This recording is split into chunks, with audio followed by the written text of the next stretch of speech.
Hello, everyone, and welcome back to another episode of the Thrive in Tech podcast. Today, I have a very special guest, Mr. Don't Get Outworked himself, Jahcorey Howze. Thanks for joining us. Thanks for having me. I appreciate the extension. This is a really good thing to be invited to anyone's platform. So I appreciate that. Yeah, happy to have you. So, just to kick things off, why don't you just introduce yourself, give us a little bit of background about yourself for the folks who may not be familiar with you. All right. Yeah. So I started in the tech industry actually in 2013, 2014. I Mhm. went to the University of South Carolina for computer science because at the time they didn't have cybersecurity. It wasn't a such thing as going to school for cybersecurity. It wasn't a degree or a program. It was like information systems or regular general IT. So I went for computer science, found out quickly that I am not a programmer. I understand my strengths and weaknesses. And I refused to go into debt and not be competent in what I was doing. So I dropped out of college and joined the military because that's what I knew best. My mom was actually in the military. So I joined as a 25 Bravo, which is an IT specialist, and I went through this thing called AIT. It's sort of like a boot camp, basically. We get our hands-on experience. We go through, I think, like A plus, Net plus, Security plus, and like server administration and stuff like that. So I did that. Once I got completely into the military, I had my clearance and everything. And I basically worked as like a network specialist starting off. So I before I got into anything else, it was straight networking. Mhm. I think that was a good foundation to have. I always preach and tell everyone to start with networking. So I started with that, and then I ended up basically becoming Geek Squad for the military as I moved up in the ranks. Um, and then once I went to special operations, I was able to pivot and sort of like work with our cyber team because we had our own civilian contractors and our DoD civilians and stuff like that to work with. So I sort of cross trained with them, got my hands into like Wireshark and Tenable Nessus, running vulnerability scans and things like that. And while I was in the process of doing this, I got my Security Plus first because I couldn't touch a system in the military without having that. And then I got Net Plus, CCNA, CISP, and a lot of different other certs. And then I also obtained my bachelor's and master's degree while I was in. So by the time I was transitioning out, I was in a really good position. I had 8 years of hands-on experience. I had 2 degrees, and I had about, I say, 6 or 7 certs, Mhm. with CISP being the highest at the time. And I jumped right into government contracting as a senior cybersecurity engineer. And the title can be misleading because I felt more like a technical consultant because I wasn't the one Mhm. actually on the keyboard, but I would assist others and, hey, you should do this, or this is best practice based off this regulation, or things like that. So that's where I ended up in the grand scheme of things. And now I work as a senior threat detection engineer, and it's going well. I love it. Nice. So I think you, I want to touch on something you said. You said that you, even though you had a senior cybersecurity title, you felt more like a consultant. I think Mhm. people often misconstrue what that titles in tech mean different things at different companies. Yeah, Um, absolutely. so did you go into that role expecting to be more hands-on, and were you disappointed when it turned out to be more consulting, or how did you feel about that? So it definitely was a switch and bait. I was definitely not technical. I did not touch anything outside of what I did on my off hours after work or before work. So I had visibility of the systems and what was being done on the technical side, but not the permissions or accessibility to be able to do it. So I was a little bit disappointed. Um, but when you have a good supervisor, I have a wonderful supervisor, a black lady. She's been in the game for about 20 years. So just as long as I've been alive, and she saw that I had that technical aptitude, and she pushed me into areas where I was more interested in. So that's the good thing about being on the contract that I'm on, is that because we did not have a specific area, we specialized over many areas. She was able to put me in a role. So now I've been implementing the new Sentinel-1 XDR system into this agency, and actually administering it, configuring it based off the NIST standards, Mm-hmm. and actually engineering and using it as an analyst. So it worked out for the good, I would say. I was disappointed as far as what I was doing work wise, but coming from the military, making about 50 to 65,000 to making over 100 grand, I couldn't really be mad at that. So your motto is don't get outworked. Absolutely. How did you come up with that? So it actually started when I was younger. I just I've always been a competitive person in nature, and I feel like there's not any obstacle that I can't overcome. Mhm. If it's been done before, I know I can do it. It's just like my mental aptitude to keep going and my determination to keep going. So initially, when I first joined the military, I failed my A+. Um, I failed it bad, and that was like the first class in that boot camp. And so, Mhm. man, okay, I dropped out of college. I'm joining the military. I really don't want to do anything with the military. So I need to figure this out. And as soon as I failed that exam, the NCO, the sergeant or whatever that was administering the test for us, he looked at me and he said, "If you fail this exam, you're not gonna make it. You're not gonna make it in this industry. You might want to go pick another job." And I took it as like a I took it as like I took it disrespectfully, honestly. Like, who are you to tell me what I can and can't do? So from that moment on, it was like, all right, I'm gonna do everything I can and anything I do to just be the best at it in every single day.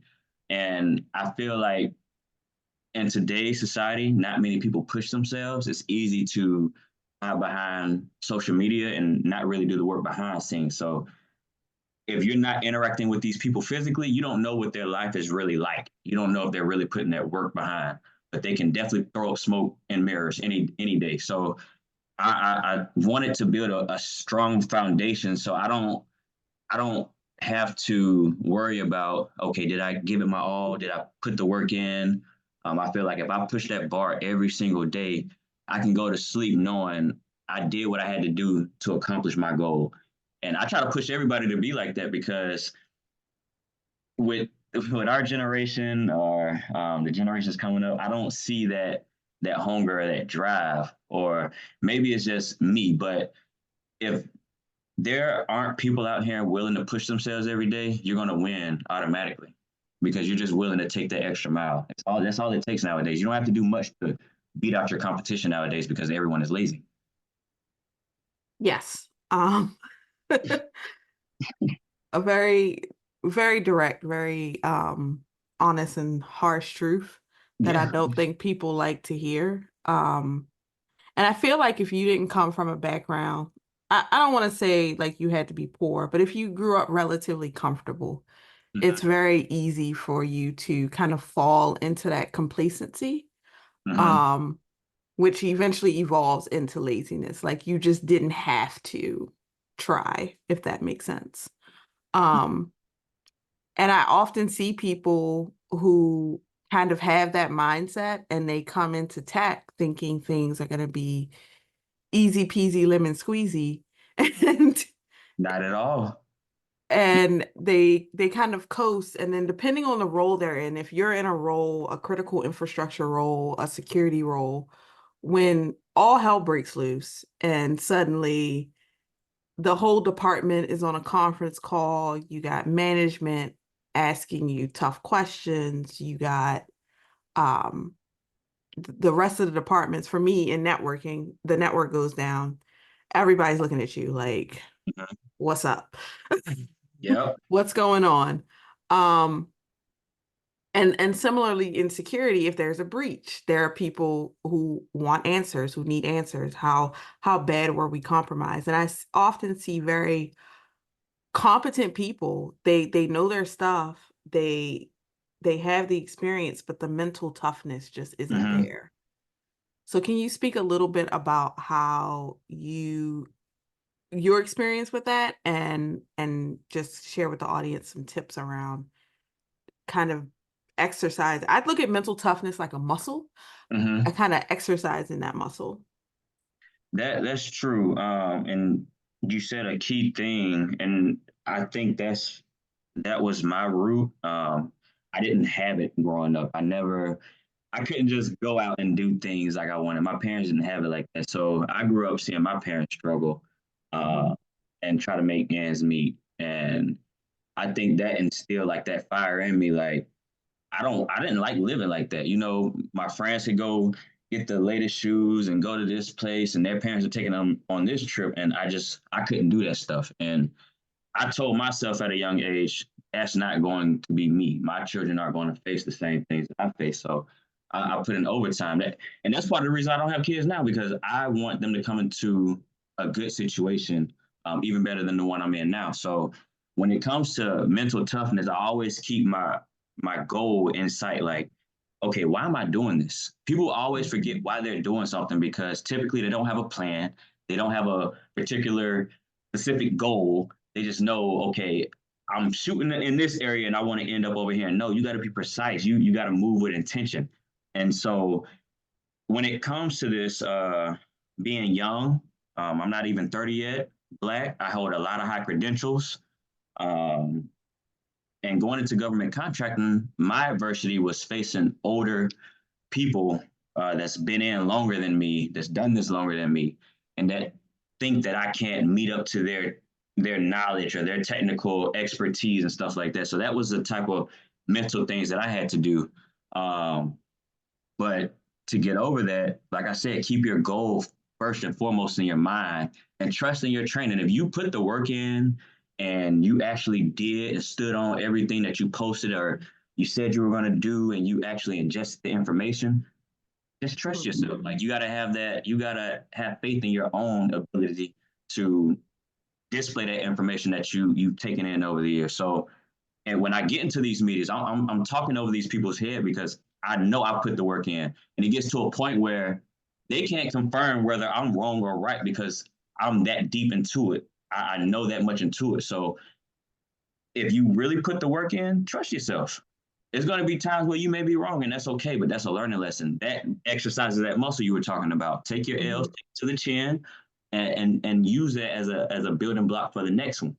And sooner than later, all the adversities that you're facing is going to feel like nothing because you've built that muscle. You've built that foundation of, hey, this is what I'm rooted in, this is what I'm going for, and I'm blocking the noise. People just got to learn to block the noise. Definitely. I think that another thing I see people that kind of goes along with that is they don't want to admit when they don't know something. Um, and it kind of leads into that imposter syndrome thing, right? Like, I have all these credentials, I've done all these things. They're expecting me to know everything in that Cisco book or everything in that CompTIA book. And it's like, that's not realistic. We Google stuff every day. Mm-hmm. Mm-hmm. um, I've seen people just kind of get into situations and kind of psych themselves out because they don't want to say, I don't know, I'm not sure, let me look that up. Like, they've kind of built themselves up to be um an expert. And I Mm-hmm. see this a lot with people who I've worked with some people off of social media. And they almost feel intimidated to just say, like, I don't know that thing. So one thing that I feel has been super beneficial for me is I'll be the first person to say, I'm not sure about that, but I can find out. Or I don't know, but I can find out. I know where to find the information.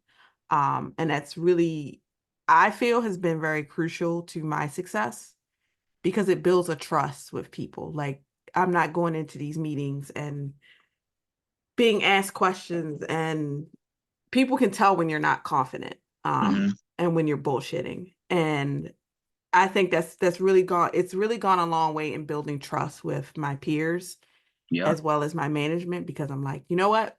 I'm not sure about that, I'm going to do some research and get back to you. Yep. I think that comes with being transparent with yourself, is knowing where your expertise stops. And being confident enough to say that you don't know. So the way you approach this is how we do in the military. So when we go to a board for our next rank, well, at least it is in the Army, and how my experience was. There's many regulations in the military. You Mhm. cannot literally know every single regulation. However, you can know the area, and you can be resourceful and let that person know, hey, I don't know this answer off the top of my head, but I know I can find it within this regulation. I'll get back with you with that. And based off that answer, it shows that, hey, this person may not know it all, but they are resourceful, and they know how to go find the information. Anyone in tech can tell you they don't know it all. And if somebody who does tell you they know it all, they're a lie. If they have a specific area and they tell you that they know it all, that's a lie.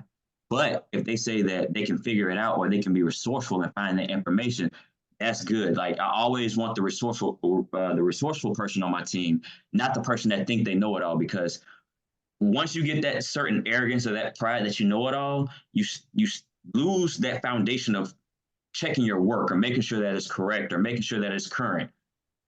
When someone is resourceful, they're always going back to those sources to make sure, okay, is this information correct? Is this right? Is this how it goes? And that is more beneficial to me than someone who just thinks to know it all. Don't just be, I guess, be humble with your knowledge.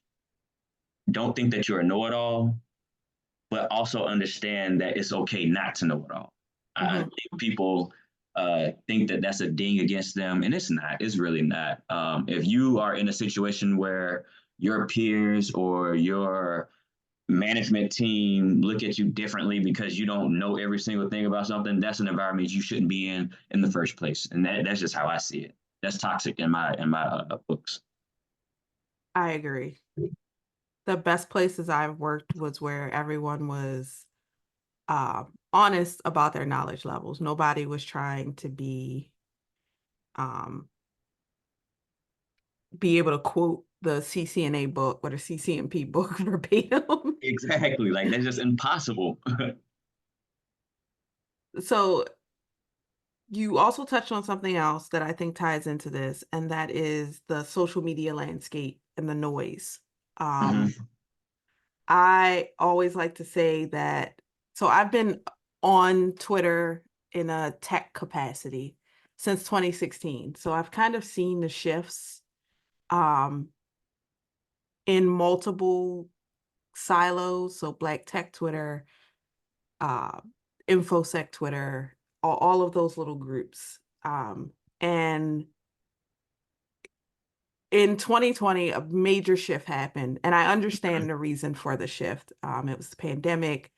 Yep. People really, that was the first time people really faced the fact that either if they were essential workers outside of healthcare, even some people in healthcare though, but I think healthcare people kind of understood what the game was, but Hmm. they realized like, oh shit, there is a deadly virus being spread, and I still have to show up to work. I still have to, whatever that job may have been.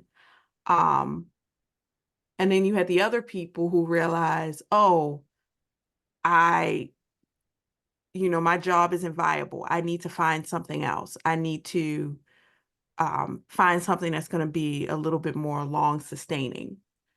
So when you Hmm. start looking at those criterias, you kind of are narrowed down with just a small list of careers, tech being one of them. So there was this big push I saw of people trying to get into tech, which is, I think, great. We need more people, especially more Black people and women. Hmm. Absolutely. But with that, of course, came the rise of some of the tech influencers who were just kind of showing the highlights. Hmm. They were just showing the six-figure paycheck, the working remote, the getting the cool tech stuff from your company.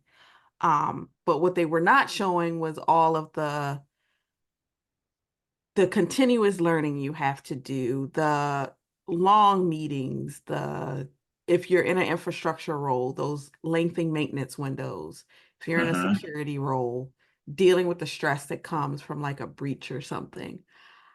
I feel like you have been one of the people who, while you were sharing your journey, you've kept it really authentic. You didn't really like highlight, yeah, I'm making all this money. You actually are showing like, no, I'm up at 5, 6 o'clock in the morning, starting my day so I can put in all these hours of studying. Mm-hmm. What made you decide to go the more authentic route versus what everyone else was doing at the time, which was the cute little day in the lives uh, and the money spread? Like what made you go that way? um, I don't want to. A lot of people, they're here for a season, and I don't want to be here for a season. I don't want to be that guy that was like, "Dang, what happened to him?" Like, and I feel like those are the people who never built a solid foundation or that were never really transparent and kept it real with themselves. I feel like that's why I'm respected because I'm so authentic and because I'm relentless with it. Like I don't care. I don't mind showing you I used to make 40,000 because look where I'm at now. It doesn't matter at the end of the day. And most people who attack you aren't at your level. And I've noticed that a lot. The people that are above you typically are collaborating. They're Mhm. helping each other and stuff like that. People at the bottom are the ones just taking shots at you. So if you just block out the ones that I wouldn't, for lack of better words, that are at a lower level than you, then you don't have to worry about all that noise. You don't have to worry about everything like that. The ones at the top know what it took to get there. They know it was some long nights. They know all of this stuff. So those are the people I lean towards. And with that being the case, I was able to be authentic. Like, um, I don't want to set people up. I don't want to be the switching bait for them.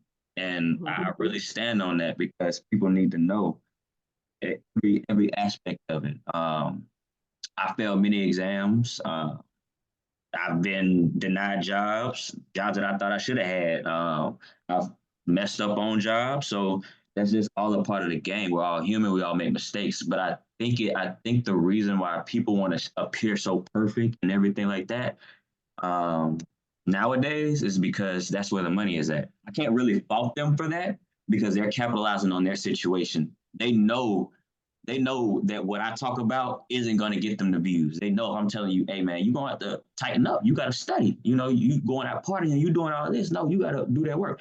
That's not what the people want to hear. That's not going to get them the views. That's not going to get them the clicks and all of that. That's not going to get people to buy their courses. So I can't really blame them for that, but it's like it's sort of misleading. Um, but I don't know. I'm really ride the line with that because I don't care about showing my authenticity or showing my failures because I'm really living my life. Everything I post is real. I don't need clicks or views to make my money. Mhm. So being that I don't rely on the system or rely on views or clicks, everything is internal. I generate my own money through myself. I don't have to appease to anyone. I can tell you how it is because at the end of the day, I'm still gonna cash this check. I'm still gonna buy that car, and I'm still gonna get this house. So I don't have to put on the front for anybody. But when people are in these positions and they're like, "Hey, I'm making more money showing my life than doing tape," I can't really fault them for that. At the end of the day, it's how do you provide for your family. But I will say they shouldn't lie. They shouldn't lie. And I will also tell the people that are entering the industry to ask those questions. We all know that everything isn't just all good and dandy. Things have obstacles in it. So ask those type of questions. If you don't ask them, no one's going to tell you. So don't be so naive at the same time. That is it's a really fine line writing that because it can be taken so many ways. But that's just my opinion on things. I'd rather just be myself because that's what draws people to me. It's like I can go talk to Jay because Jay gonna keep it real. Whether I like his answer or not, he gonna keep it real. But I know one Mhm. thing about it: anything he tells me is gonna give me results. Whether I like how he said it, whether I like what he said, I know he means well and he has my best interest at heart. So that's why I keep it authentic with the people. I like it. Yeah, I kind of hit that crossroad where my following um kind of plateaued because I stopped participating.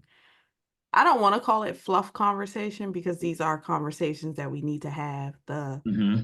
optimizing your LinkedIn, your resume, interviewing tips, all of those things are important, but it just Mm-hmm. got to a point where I was on the podcast, I was on the Twitter spaces, and I was having the same exact conversations. My answers aren't changing. You can search my profile for my thoughts on these different things, and it just got kind of like boring. Mm-hmm. And we're all saying the same things. Like there's a method to um there's a methodology that everyone kind of follows. Yeah. And at a certain point, I'm saying the same thing she's saying, but this is her. She might have more insight because, she does HR or he's a hiring manager. So I feel like for me, this isn't really my space. I'm just telling you what I've done as like a job seeker, but I feel Mm-hmm. like you're going to get more value from the people actually doing the hiring. So instead of what I saw many people do, which was bite off of the actual experts in that area, I was just like, you know what? I have shared all I can say. If I find something new, I'll share it, but I'm kind of tired of having these conversations. And when I stopped, my following pretty much plateaued. Um, and I've talked about this. I was kind of faced with all right, do I do the lifestyle stuff, which doesn't really Mm-hmm. feel authentic to me? I'm from Baltimore. I grew up in the hood. Mm-hmm. You don't be showing the shit you got. Like, Exactly. You're it's not putting just it on in my Front Street mind. like that. Yeah. And then having watched the internet be dox people, I actually had someone attempt to dox me. They reached out to my HR person because I told people not to steal tech during the riots, which didn't cause me any problems. My HR person followed me and she was super cool. But Yeah. seeing the lengths people will go to because you said something they didn't like, or they've been hating on you and they was just waiting for their opportunity, it just doesn't click in my mind to be Mm-hmm. all, look at my house, look at my car, I just got this designer item. So it just didn't feel natural to me. No shade to anybody who does that. Mm-hmm. That content does very well. I'd be watching it like, damn. Yep. I'd be the same way, like, I need to go over that. Like, let me pick this book up. You know what? 2 hours wasn't enough. Let me study some more. Um, Yep. but it just didn't feel authentic. So I was just like, well, how much time do I really want to? Because I think what it really comes from is you're investing all this time in creating this content. And even though people like to think influencers and content creators, we just always on the phone, we just make cute little videos. It's a lot of work. Mm-hmm. It's you got to edit those videos. There's a research component. If you're blogging, you're writing content. So at the end of the day, you're doing all this. Eventually, you want some compensation for your time, and that compensation comes in the form of either, people are doing brand deals. Some people just like to get free shit, Mm-hmm. but you end up sacrificing a little bit of your authenticity in a way, unless you're doing it to market something you want to sell. Um, so I really appreciate when I see people who are just like you said, you're not participating in the machine. You just want to share your stuff and go home. Like Yep. that's it. At the end of the day, that's how I see it. Like, I like to post stuff because it makes me feel good. Like when I post stuff on my story or my accomplishments, so I'm posting that for me because I like to go back and look at it. It's like, man, I really did that. Like I came from this point and I got to this point and I really did that. So it ain't never really to like flex or anything like that or nothing like that because anyone who truly knows me knows I'm a very giving person. I show you how to get it before I throw it in your face. And then I won't even tell you to pay me for it. I'll be like, man, keep your money. Look, let me tell you this. This is how you do it. And I give you the game just like that. And Right. I do that because I always felt like I always got it back tenfold.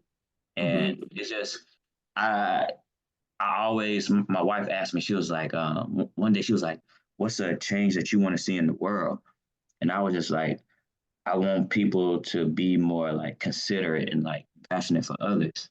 And so I try to be what I want the world, what I want to see in the world, because you just never know if you're that for somebody, that may change how they are for somebody else, and you can be that positive infection, and that's what I want to be. So I try to be positive and not, you know, draw too much attention like that. That's not the type of attention I want, because with that type of attention comes some negative things, and I'm willing to take it to a level to protect me and mine that most people aren't willing to take it to. So I keep it nice and I keep it kind with people and don't do too much. Not Mhm. I don't want to make myself a target. That's what it is. I don't want to make myself a target, and that's part of the reason why I've always been in the shadows until up until this year. And even then, it's like I'm still selective with who I even work with or what platforms I get on, because I want to know how you move, and I got to see how you move. Everything has to be calculated to make sense for me to even step out in public like that, you know. So now I Yeah, definitely understand that where you're makes coming sense. from. Yeah, it's just not, it goes against how I was raised. Yeah, absolutely. Absolutely. I think it's Um, more so for the younger generation to like this. Let me post all of it. You know what I'm saying? Let me show my address. You know what I'm saying? I stay right here in this neighborhood at this house. You know, it's just flex culture. and I think people are just, I mean, you see it every few months. Somebody will tweet, "Hey, don't post your location till after you leave. Hmm. Don't, don't take pictures in your neighborhood." Just kind of those great, like, just OPSEC tips to be safe on the internet. And there'll always be somebody who comes along, like, who do y'all think y'all are? Like, I genuinely think people don't understand how easy it can be for someone to find you. And while you think you're not doing anything to attract that kind of attention, you just never know like what's out there. Um, That's fair. and I think social awareness is at an all-time low. yeah, And I think ours is heightened because we're actually in the field. So we just like, yeah, you know, we work with this stuff day to day. So I don't want to fault anyone, but I would say it's just not the brightest idea. We see it on the news all the time, people getting popped because they're just sharing too much, just doing too much. Like it's okay to not put it on Front Street. Let the people see you. You don't have to clap for yourself or put yourself out there like that. But I mean, whatever flows for everybody else. Say, you know, if you like it, I love it. so something else you mentioned was blocking out the noise. That is another thing I feel that there was always a level to it, but it really amped up during the pandemic, which was every week there was a new cert that was going to guarantee you six figures. Every single week it was another one. It was the AWS cloud practitioner, it was Hmm. Salesforce, it was ServiceNow, it was the CompTIA trifecta. Man. It was the CCNA, the Linux exam. So what happened was and I briefly did consultations. I'm not doing them anymore, but one thing I saw, so I stopped doing consultations because the best consultations were the people who already had a plan and they Hmm. needed you to plug in the pieces, Exactly. or they wanted you to um, kind of validate their thinking. Uh, Hmm. those were the best ones. I really enjoyed doing those, but those were few and far in between. And it was mostly people who was like, how do I get six figures? Oh my goodness. Well, what are you interested in? And I would just give those people their money back. Like, you know what? You need to go do some more research and then come back. Here are some places for you to research. Hmm. And then kind of come back. So that is why I kind of stopped. But because it wasn't, I didn't feel like I was giving those people what they paid for in value. And Hmm. also that was an hour of my time just telling you, you need to research. Like you could have just DM'd me and I would have told you, giving you all the resources to research things. Hmm. Um, so that's why I stepped back. But something I consistently saw was people they had an AWS, a ServiceNow, a CCNA, a Security Plus. They were just like all over the tech domains and they really didn't know what specific area they wanted to do. Now, before people come for me, there are certs that interlink. So you, like you mentioned, you need to know networking. I feel like regardless of whatever area of tech you're in, you need some networking knowledge and some security knowledge. Yeah. And then you get your specialized certs from there. But I was noticing that people were just all over the map. There was no real interconnection between the certs. They were just following whatever the trending cert was that week. How did you avoid that? And what advice do you give people to avoid that? Um, I think I think the way I avoided it is I wasn't coming into this era of tech new. Mm-hmm. I did it before social media. It became popular on social media, so I didn't have. I had to go get my information. I couldn't get shiny object syndrome because I didn't have this person in my face or this person in my face or that. I didn't have that because it wasn't out there. So it was easier for me, I would say, to find my area based on my own interests instead of going off the opinions of others. Uh, because there weren't tech lifestyle videos back in 2013. I would tell people you have to don't just follow any and everyone, especially if you're not seeing how they're getting their stuff. Like if they're showing you this fancy tech lifestyle, majority of their money maybe because they make their life look good. It may not be from the job itself. So you got to actually find the people you see that's in them trenches, that's working and doing it, and you can tell that they have some type of technical aptitude in what you're trying to do, and use that person as your mentor. Find a person that's at where you're trying to go. Don't follow the people that make it look cute all the time. I mean, I'm not saying that those people aren't doing what they say they're doing. I'm not saying they are on their keyboard doing the work. But I'm saying like ask those, like I said earlier, ask those questions like, hey, like, what do you suggest me do to get here? Never mind the cars and the homes and all the fancy stuff. Like you got they gotta stop having that shiny object syndrome. That's really what it is. It's too much of, okay, I see this person making this much money, but they're doing this, and this person making this much money doing this. You got to find your interest and stop looking at the figures. The money will come if you just do the work. And it's always better if you're doing work that you're actually interested in than doing something just because it pays higher, because longevity means everything.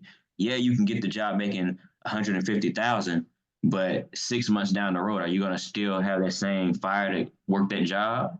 Do you have the technical aptitude to work that job? Do you even want to work that job? Mm-hmm. Or you can take the 115 or 120 and you enjoy that job and it doesn't even feel like you're working.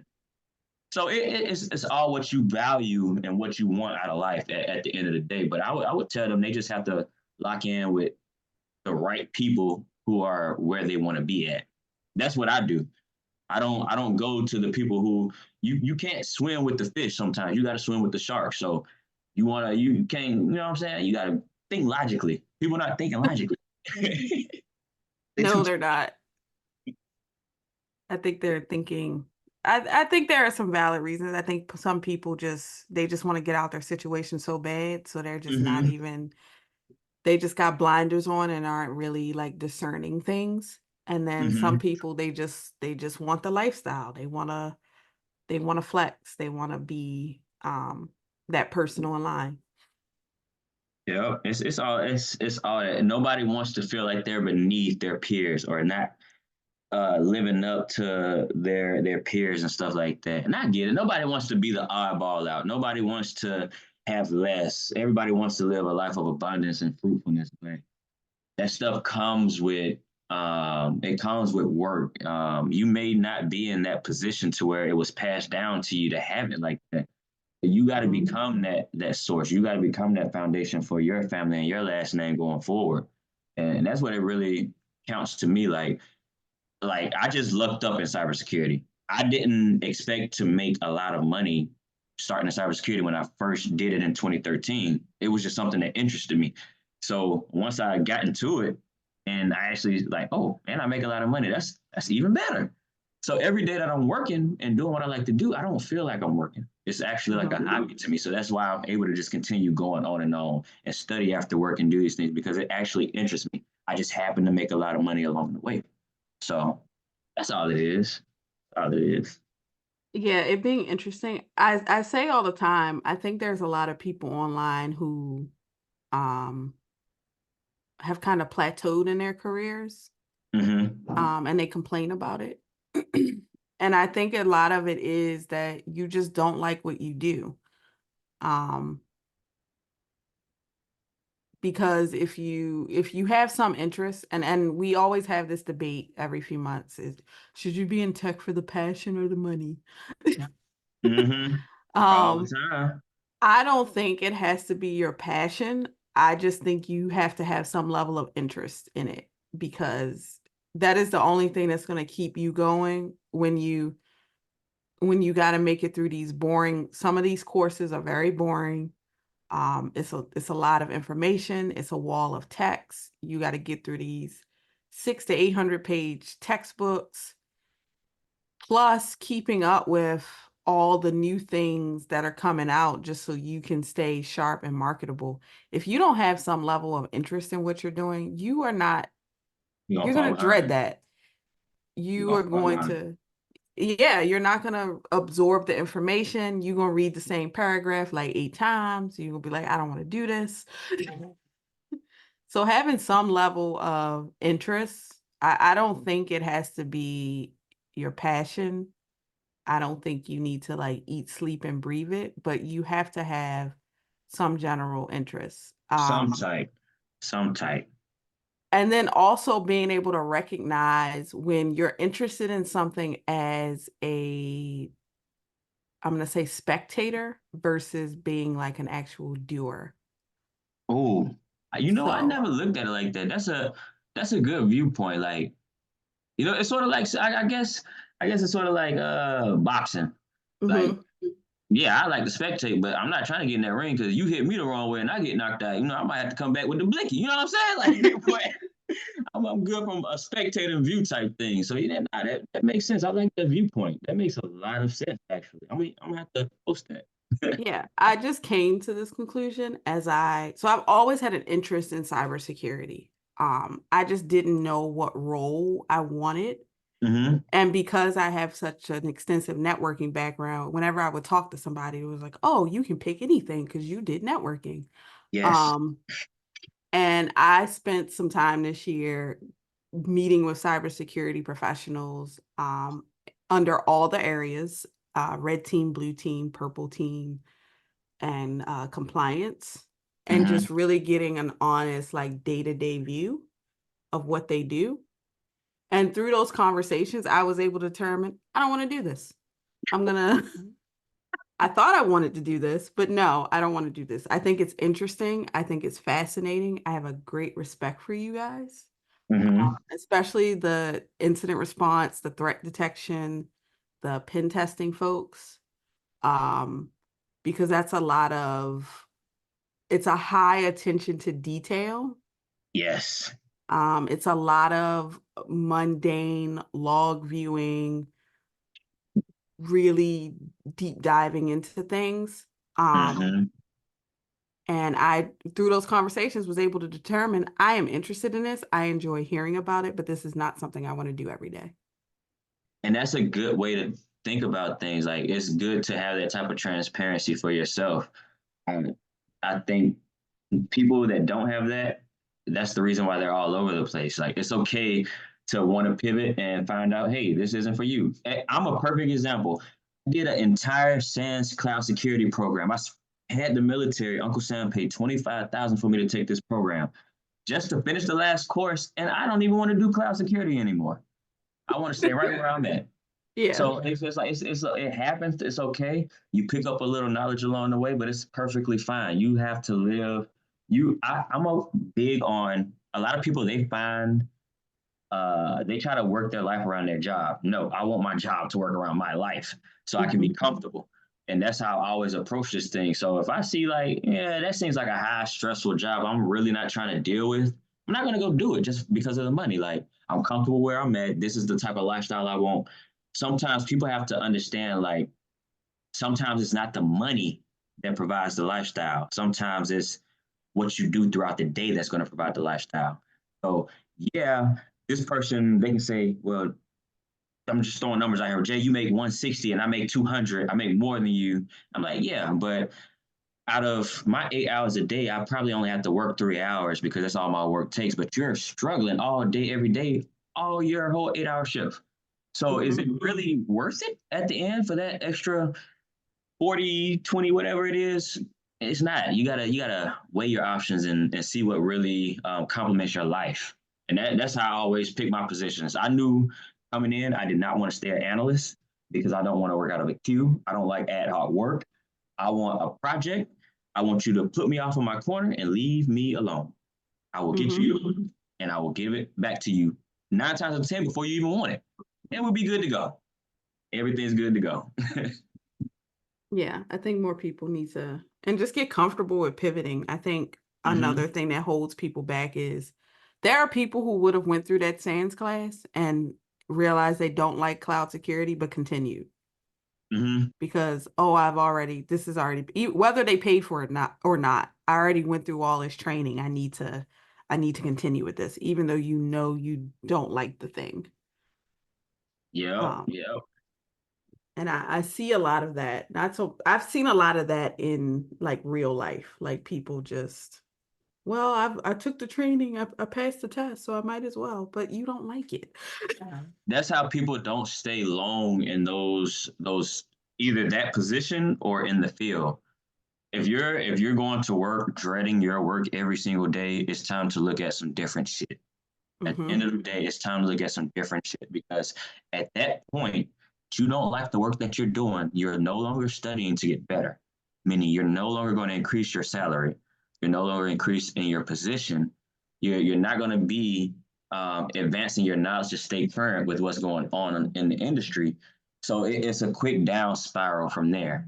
And that's why I always say focus on your interest within the field because in this field, luckily enough, it's not if the money comes, it's when the money comes, as long as you're diligent and determined to keep pushing and doing your work. So that's why I say start with your interest within the field because they all end up paying high salaries Yes. for the most part. Yeah. So with that, how do you feel about people who get to that inevitable fork in the road where I think it's a little bit better now. I think we have more technical leadership roles than we did previously. But eventually you get to a point where it's, do I stay technical or do I manage people? I'm seeing that conversation kind of pop up now as more people are have advanced in their careers. Have you gotten to that point yet, or how do you think you're gonna approach it? So I know for a fact I can lead people. Um, I feel like well, in my opinion, I'm not going to just put it out there and add this to myself, but I feel like I have the ability to lead individuals. I did it in the military. I was a drill sergeant. I was NCOIC. So I know I have the leadership capabilities, but I understand me as a person. I'm an aggressive individual. I'm not the nicest person at times. I'm a very direct person. I don't sugarcoat anything. And when it's time to work, it's time to work. I'm not a very playful person when the time isn't, for that. So I know typically I'm not going to do well in a leadership position. But am I in a leadership position? Yes, I am now a senior cybersecurity project manager because I don't know, the government does funny things and they just put me over there. And I was like, what are y'all doing? So I do manage a team of 5 contractors, but they're all easygoing. Everyone's easygoing. Before I became the project manager, I was amongst them as a team member. So yeah, I don't feel like anything changed. But I will tell people my situation is a little different because I started off on the same level with these people. I worked with them for a couple of years before I even got into the management position. So I'm comfortable with staying in it because I already had these relationships built. Do I actively go search for these management positions? No, I'm qualified, but I will not do it because I understand internally I'm not truly a people person. Mhm. And I'm not the same way I am on the internet and I'm straightforward with everyone, I'm straightforward with myself, even more so with myself. Like, I can't be how I am to myself to everyone else because no one will like me. So I'm very honest with myself and knowing, Jay, you're not a people person. You don't like dealing with people. Don't go into a management position where you have to deal with a lot of people. You got to understand your strengths and weaknesses. I'm a very technical person. I do good when I'm left alone. I like interacting with people, but not too much. I'm an introvert. So management may not be the best for me, although the numbers look good. So I think people should understand yourself first as a person, because don't it's not always just about the job. You have to be a people person. You have to understand people and interact with people in these management positions. So if you know that you have a hot temper and you don't have patience, you may not want to do that. Right. Do you think I often see people say that like they want to go into leadership because it takes they don't have to be as technical anymore. They don't have to, Mhm. they can kind of get off the hamster wheel of constantly learning new things. I don't think that's true. How do you think your technical experience and what you continue to learn helps you in that position? Oh, it definitely helps because in my position as a project manager, they're working with things from the endpoint detection to IAM to vulnerability management. So it's spread across different areas. And although my area is the threat detection and endpoint response and all stuff and all things of that matter, I still have to have some type of foundational knowledge in this stuff. So I do dibble and dabble in other things when I have the time. It's not my main focus because I know what my purpose and what I want to do in tech is. But it is good to be aware and have that type of awareness. So if I am sitting in on a meeting or I am asked a question like, you want people to be confident in you being a leader. So have some type of knowledge or something about it, and it helps you be able to work with them better. I recently had a situation where my manager's manager, he didn't have the technical aptitude to understand what was going on. So as I'm telling him this information, he's like, well, why can't we do it this way? Why can't we do it that way? This and that, this and that. He's getting a little passive aggressive. Now, myself, I don't take too kindly to that type of attitude, and I'm a very direct person. So I shut it down quickly. And then I started talking really technical over his head. So you don't want to have that type of issue where you think that you're going to hop off the technical train and you don't understand anything anymore. And you just try to lead with the iron fist. And Hmm. your technical leaders and your technical individuals are going to follow behind you. You're going to create an environment where you're going to lose talent because you don't understand, but you're trying to push something and you're living off knowledge that you had 5, 10 years ago. That knowledge isn't applicable anymore. You might as well get that out of your brain. Like, at this point, yeah, you're managing, but these people are basically your advisors because you don't know anything anymore.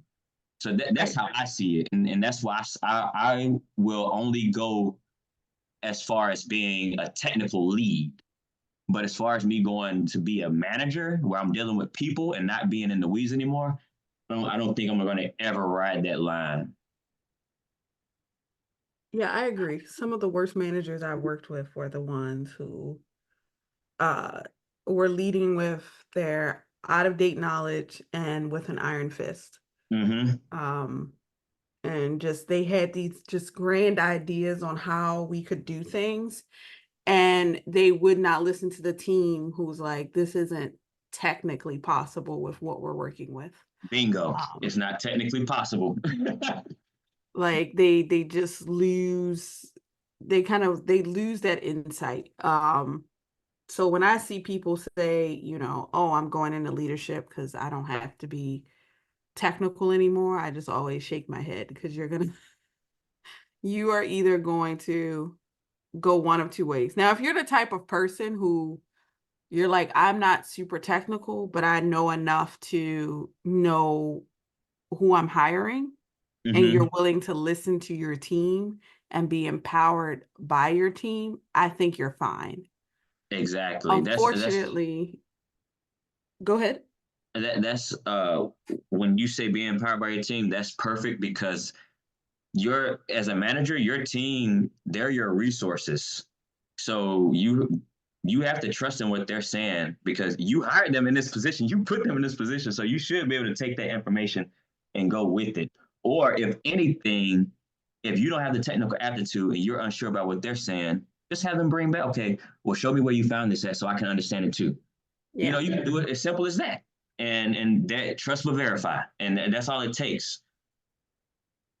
Yeah, I don't see in my career, I've had a handful of managers who were like that. Mm-hmm. And they were great to work with, but the other ones, no. Especially if they had been at the organization for a length of time, like 10, 15 years. Yeah. They, I think people underestimate how much management takes you out of the day to day. So even if you've been at an organization for 10, 15 years and you've seen the technical evolutions, just coming out of that as an engineer and ascending into management, you just don't have the day-to-day view anymore. Um, Mm-hmm. and sometimes decisions are made from a technical standpoint that don't make it to management because they were not important enough to make it to management. Um, and then you're operating off of what you know when you last sat in that engineering seat and your team is telling you, yeah, that's not how it works anymore. Exactly. Exactly. You gotta. I think if you're a manager at this point in your career, you should know that technology evolves every single day. There's a new Mhm. threat every single day. So if you haven't sat in that technical position for uh hell, at this point, I say a year, you out of date. You out of date. You Yeah. gone out of there. Like don't even know. It's going super, like things are growing so fast. I have one more question, Mm-hmm. technical question, really. How do you feel about AI and learning it? I posted that I was going to take some time, pretty much on the weekends, to start familiarizing myself with AI. Mm-hmm. And I got some pushback of like people being like, "Oh, you don't need to know this." Companies aren't really, which I agree, companies are not ready for a multitude of reasons. Mm-hmm. But what I'm seeing is I'm taking the approach of learning it as another tool in the toolkit, if you will, Mm-hmm. to kind of optimize my job and other things that I do unrelated to work. How do you feel about it in the security world? What have you started to see? What's your thoughts on that? AI is going to shake the security world. I'm going to tell people that now. I'm putting it out there now. It's going to take jobs. I will let it be known now. AI is going to take some jobs. Just seeing it being implemented in technology as a augmentation of different resources within a security operations center is insane. Like taking action on threats in real time Mhm. as a tier one position as an analyst, you're wiping away a whole entry level area. You know, I'm not saying that every entry level analyst job or every entry level cybersecurity job will be taken away, but it will be impacted because it's just efficient. You got to understand that the market is always changing. You have to stay on your toes. You have to stay competitive.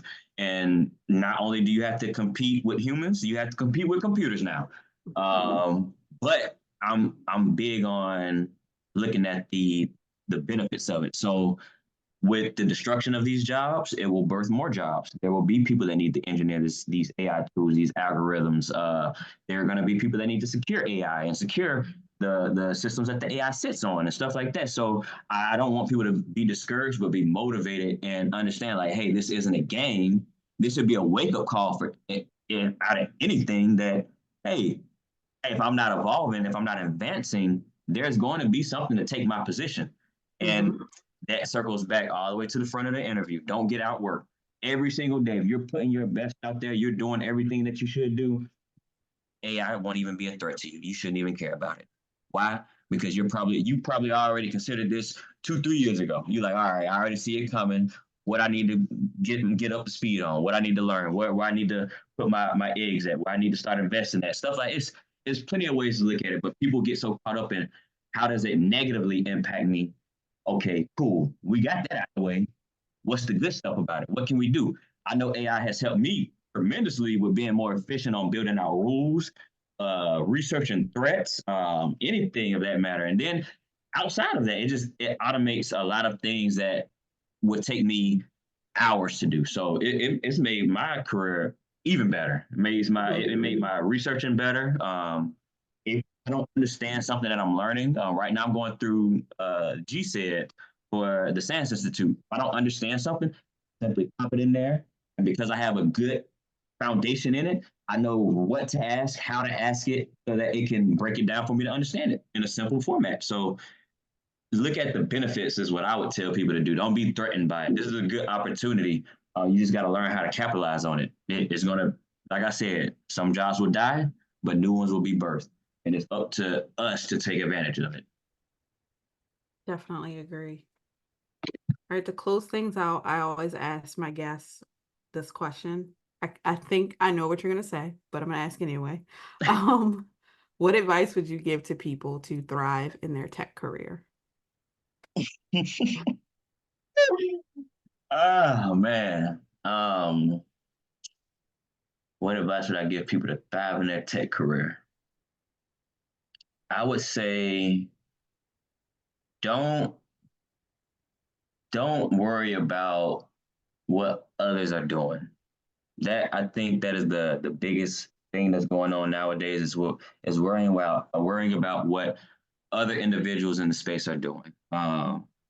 You have your own you have your own race to run. You got to focus on yourself and be be so in tune with yourself and your skills and what you're doing that anything outside of that doesn't matter. It can't throw you off. It doesn't bother you. You have a plan. You gotta stick to it. And really be intentional with all the work that you do. And once you do that and you start seeing the fruits of your labor pay off and everything like that, it all it all goes exponentially up from that point. Mhm. So stay focused. Don't worry about the noise. Keep quality people, quality individuals around you, and just at the end of the day, don't get outworked. Awesome. Where can everyone find you? I can be found on Twitter and Instagram at BDAWGJ, JY. That's my Twitter and Instagram handles. I'm not very big on tweeting or talking about only tech, but I'm one of the realest people you gonna follow. And if you ask me a question, I'm not Hollywood. If you DM me, if I see it, I'm gonna hit you back. But having a lot of message and stuff, so I don't want people to think. I agree. Definitely everyone listening should give you a follow if they don't already. Also, you're teaching a course? Oh yeah. So it's funny. 45 minutes from now, I actually have a Q&A for that course. But I will be doing a introductory course for digital forensics and incident response. It will be focused on the CYSA cert from CompTIA. And for a treat for everybody, I will be teaching them the stuff that constitutes from SANS. So all the different material that I may have wrapped in my head from my studies or something like that. I'll give you the hands-on and the keyboard level stuff, not just the theoretical knowledge about it. I'll give you stuff that we're actively seeing in the industry and stuff like that. So you can take this information and go apply it directly from your studies and stuff like that. I want to give information that is current and you can actually use, not nothing to ponder on and be like, hey, have you guys thought about this? Nah. We're gonna get you on that keyboard and doing the work so that you can get to where you're trying to go. So That is through Access Solutions, and I will be tweeting about it and posting it. And it will start on August 3rd. Okay. So this episode will be out before then, so I'll make sure that's included in the show notes. Okay. So Perfect. thank you so much for sitting down with me. I really enjoyed our conversation. Likewise, thank you for having me. Like this was like these are the type of conversations that need to be had, the real stuff. You like, so I appreciate you for bringing people like myself on and giving us a voice. So I appreciate that. Thank you.